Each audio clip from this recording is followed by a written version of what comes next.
Baiklah, Seki Kilandari akan menceritakan cerita dari Kalimantan Barat yang berjudul Batu Menangis. Pada zaman dahulu kala, hiduplah seorang ibu dengan anak perempuannya yang bernama Darmi.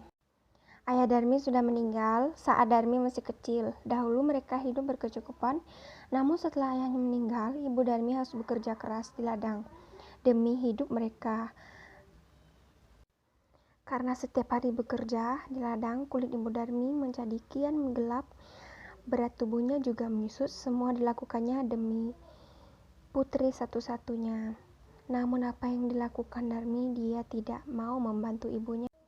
Kerjanya setiap hari hanya berdandan. Dia juga enggan keluar rumah karena takut kulitnya jadi gelap seperti ibunya. Suatu hari ibu Darmi hendak bekerja di ladang. Dia akan bekerja sampai sore sebab musim panen sudah tiba.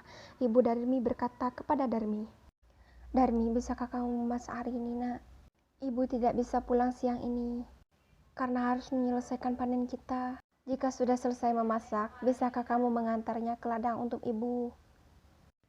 Darmi yang sedang menyisir rambut indahnya terkejut. Lalu Darmi menjawab ibunya, "Tidak mau, Bu. Nanti kalau aku masak, rambutku bau tungku. Aku kan habis keramas.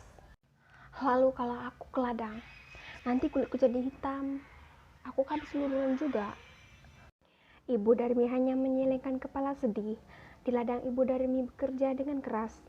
Dia mengumpulkan hasil panen. Besok dia akan menjualnya ke pasar. Dia tidak memperdulikan perutnya yang lapar. Saat lelah, dia beristirahat sambil meminum air kendi yang dibawanya. Dia berdoa dalam hati, "Ya Tuhan, tolong kami, ubahlah anakku dan lepaskan dia dari sifat malasnya." Setelah pulang dari ladang, ibu Darmi pulang betapa terkejutnya. Di sana tak ada makanan yang bisa dimakan. Darmi sama sekali tidak memasak. Darmi yang melihat ibunya pulang malah marah-marah. "Ibu ini kemana saja sih?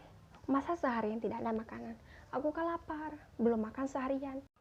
Lalu ibu menjawab Darmi, "Darmi, tadi kan ibu sudah menyuruhmu untuk memasak."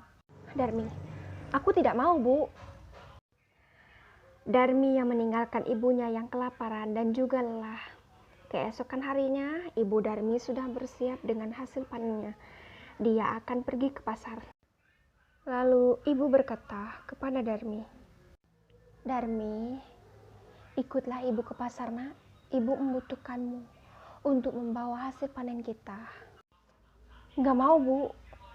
Nanti kulitku kotor. Apalagi kan pasar becek. Aku sama sekali tidak bisa membayangkan jika kulitku yang bersih ini keikutan kotor." Akhirnya, ibu Darmi ke pasar sendirian dengan membawa hasil ladang itu. Sorenya, ibu Darmi membawa uang hasil panen tidak terlalu banyak. Hanya cukup untuk membeli benih dan makanan beberapa hari. Darmi yang melihat ibunya sedang menghitung uang segera mendekati ibunya. "Darmi, Bu, bedakku habis. Beliin dong, Bu." "Ibu, iya, besok ibu belikan. Tapi kamu harus ikut supaya ibu tidak salah beli, ya." Akhirnya Darmi dengan terpaksa ikut ibunya pergi ke pasar. Tapi Darmi berbisik kepada ibunya, "Darmi, Bu, nanti kita jalannya jangan berdampingan ya. Ibu di belakangku saja." "Ibu, kenapa Darmi?" "Darmi, pokoknya ibu jalan di belakangku." Darmi sebenarnya malu berjalan bersama ibunya yang berkulit gelap dan berwajah yang tak terawat. Tiba-tiba di tengah jalan ada seorang teman Darmi yang menghampiri dan bertanya, "Teman, hai Darmi, kamu mau kemana?" Darmi menjawab, "Aku mau ke pasar." Teman Darmi melihat ibu Darmi dengan pandangan bertanya, "Teman, dia siapa Darmi? Ibumu ya?"